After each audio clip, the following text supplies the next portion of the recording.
Who the crap was this book written for?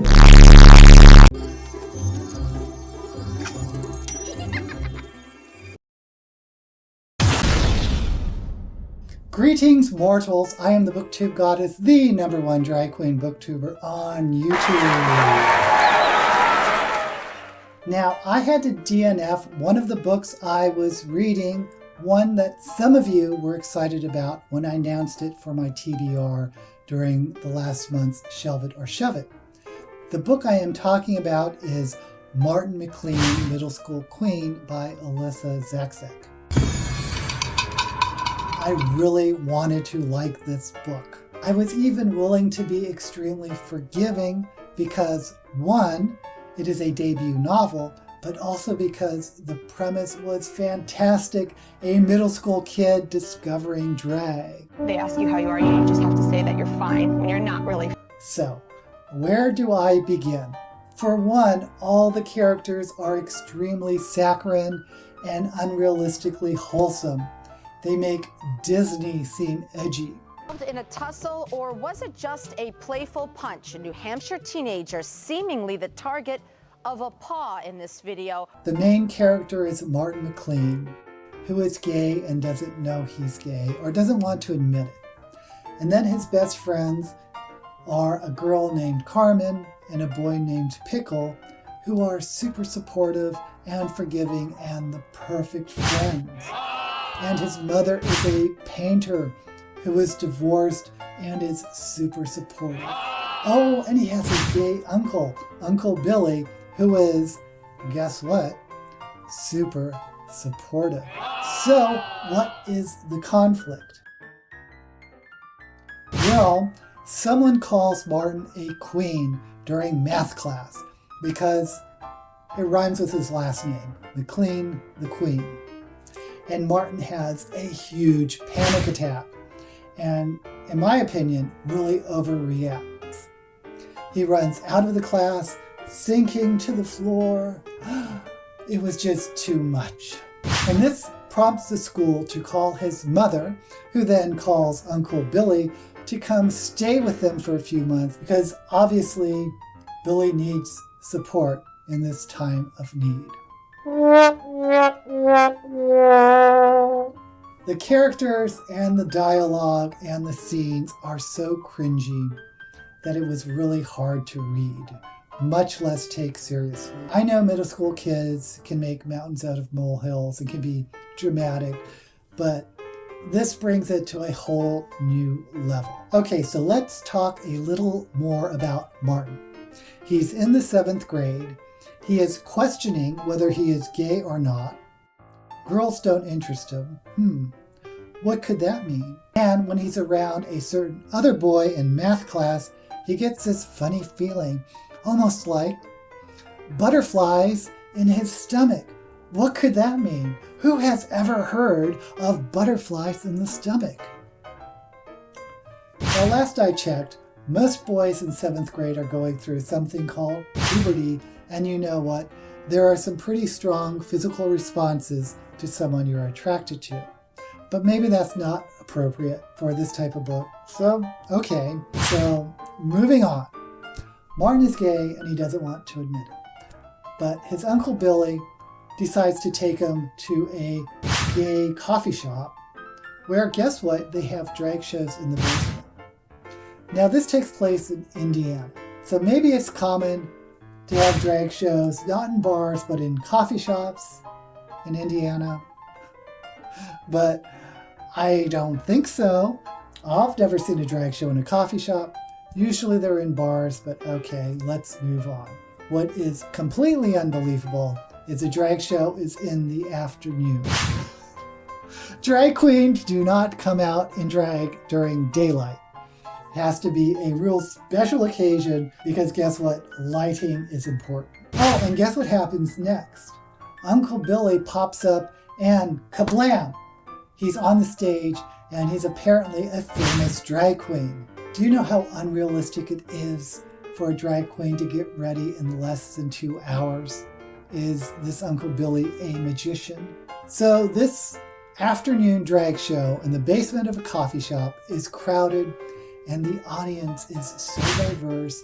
Latinos, blacks, whites, Asians, men, women. It's a rainbow love fest, and everyone is so happy and wonderful. It's like dropping acid in Burning Man. So after seeing this one drag show, can you guess what happens? Martin decides that he wants to become a drag queen. Do you know how often I hear this story? Never. I never hear this story. This is completely unrelatable to any gay man, much less drag queen, that I know.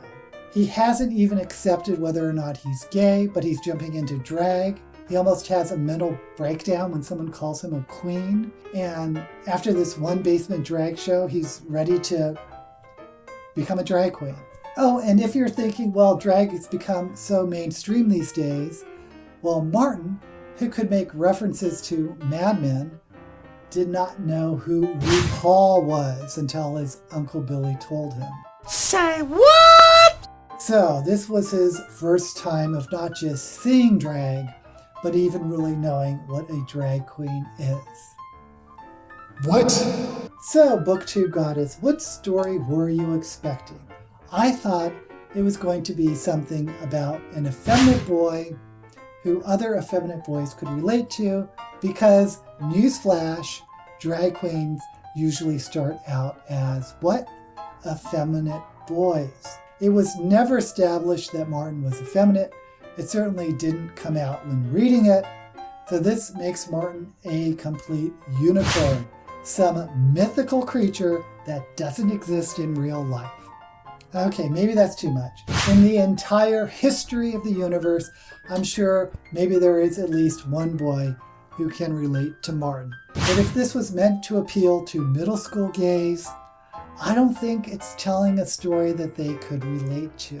The stories that I know are about boys who are teased for being girly, who are drawn to strong female icons like Betty Davis or Judy Garland or Lady Gaga these days. There's something about strong women, especially women with magical powers, like shows like Bewitched or Charmed, that really attracts a lot of drag queens that I know. There's a real hunger to embrace the feminine side, and yes, I know some people may say, but that's a stereotype. I call it an archetype. I am not saying all gay men are sissy boys, but there are enough that there is a pattern that you can see. Ergo, archetype.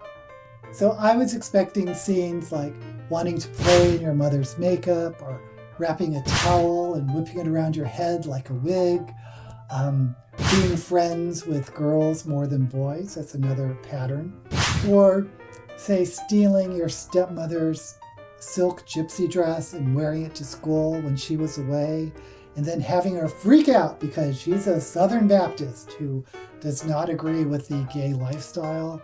I mean, that happens to a lot of people, right? Ha! Gay! I don't know what type of research the author did, or if she had any beta readers who were actual drag queens, but this book actually made me kind of mad. Who the crap was this book written for? Even putting all that aside, the writing itself was extremely preachy and really difficult to get through without throwing up a little bit in your mouth. Still more. Allow me. A new bucket for monsieur. And the cleaning woman. So yes, I DNF'd this book. I definitely zapped Martin McLean, Middle School Queen. I do not recommend it, not at all. That said, I'd be extremely curious to see what an actual middle grade reader thinks about this book. An out gay 7th grader, what would he actually think of this book? I can't imagine it being well received. Okay, cards on the table. I feel absolutely horrible about zapping this book. I know a few people commented how excited they were about seeing a middle grade book about a drag queen. So I wanted to find a book as a replacement that tells the story that I think would really resonate with queer kids, and I think I found it. The book that I recommend in place of Martin McLean, Middle School Queen, is Freak Show by James St. James. It was published in 2007 and was added to the list of best YA books by the American Library Association, and according to Goodreads, got a few awards and nominations. Oh, and it was also turned into a movie with Bette Midler, which I'll talk about later. But first we have to talk about the author James St. James. If you don't know who he is, he was a club kid in the 80s and 90s, and club kids are a wild alternative form of drag. Now, James St. James was famously friends with Michael Alig, who was a club kid who murdered and dismembered another club kid. James St. James wrote a book about that called Disco Bloodbath, which turned into the movie Party Monster. Now, he currently works at World of Wonder, which produces RuPaul's Drag Race, and has a show on their YouTube channel where different drag artists does James St. James makeup. And it's a show called Transformations, which is pretty interesting if you're into drag makeup. So when we're talking about drag queens, this is a person who has lived the life. Now, you know, I don't think every book needs to be an own voices book where the author has to have lived or be representative of what they write about. I think Black writers can write about white characters, or Latino authors can write about Asian characters, or different storylines not in their wheelhouse, or vice versa. But that said, it certainly helps to have lived the life like James St. James has, compared to Martin McLean, who I question whether the author did any research or actually talked to any drag queens. So, what is Freak Show about? It is about Billy Bloom, a 17-year-old boy who is feminine and sometimes wears makeup, sometimes wears drag or outrageous outfits. And he moves in with his uncaring father in rural Florida and goes to a conservative school. As you can imagine, Billy faces homophobia, bullying, uncaring teachers, unrequited infatuations, and religious fanatics. Now, the plot itself, not gonna lie, is kind of thin. But honestly, you don't read this book for the plot. You read it for the writing. It is first-person stream of consciousness, a character study getting into the mind of Billy Bloom. And he is an unreliable narrator. You're never sure when he's exaggerating or dipping into his imagination. And at times, he actually admits to the reader when he's been a little bendy with the truth. Now, if you aren't familiar with stream of consciousness writing, when it is well done, it can be really a unique way to get into the mind of the character. And the voice of the writing, the voice of Billy Bloom, is sort of the reincarnation of Auntie Mame, which I love.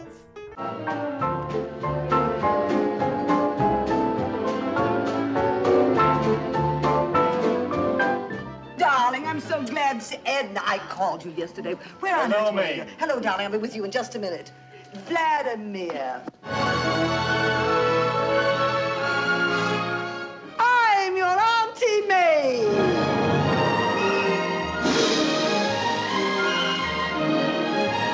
He does use all caps to emphasize words, but that just helps develop his overly dramatic persona. And I find the writing funny and delightful, even when he's writing about traumatic experiences. So I guess there should be some trigger warnings. There is some vicious bullying that goes into severe physical abuse. And Billy Bloom, as the first-person narrator, uses some not very PC words like retarded, and tranny. Though that's only in his inner dialogue. Freak Show certainly gets my blessing. It's a funny book about a feminine boy confronting and triumphing in a conservative high school through makeup and drag and just being fabulous. Now, is this appropriate for a middle grade reader? I don't see why not. Certainly for teens in middle school looking into high school, especially if they are young LGBTQs, they may find it inspiring.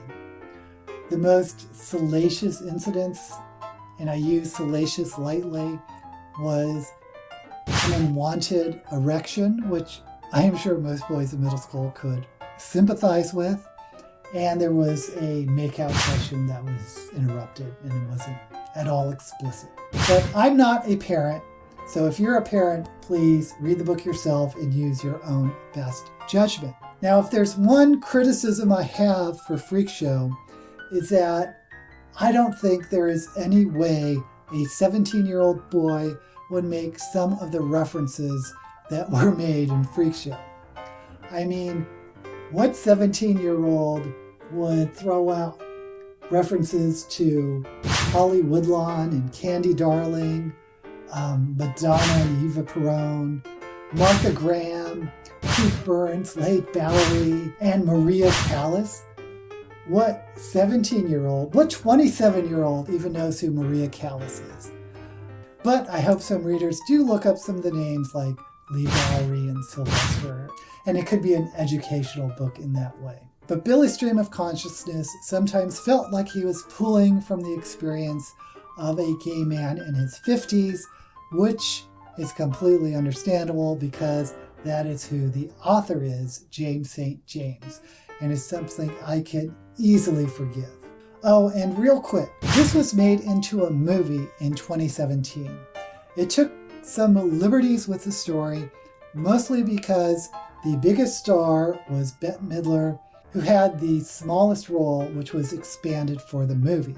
I liked the movie, but unfortunately, in my opinion, the main lead for Billy Bloom was miscast. And I hate saying this because I really like this actor. The actor was Alex Lothar, who is a wonderful actor. I totally get why they cast him. I would have cast him. He had this great episode in Black Mirror, and he was in this queer indie movie called Departure, which was fantastic. But he is a British actor, and his American accent was a little different. I am being terrorized out there all day, every day. Aren't you being overly dramatic? Normally, I would take that as a compliment. But mostly, it wasn't the voice of an effeminate American gay man. And now don't hate me, but there is such a thing as a gay voice, and I think it was really necessary for the character of Billy Bloom. So it was really hard for me to relate to the movie version of Billy Bloom. But if you look beyond that, the movie is pretty interesting, and it has Bette Midler. I've got to prepare you for this world. Be a lamb and make your muff another drinky. So if you're looking for a queer story for teens, do yourself a favor and stay away from Martin and pick up Freak Show instead. I'll have affiliate links below. Until next time, may all the books you read be blessed.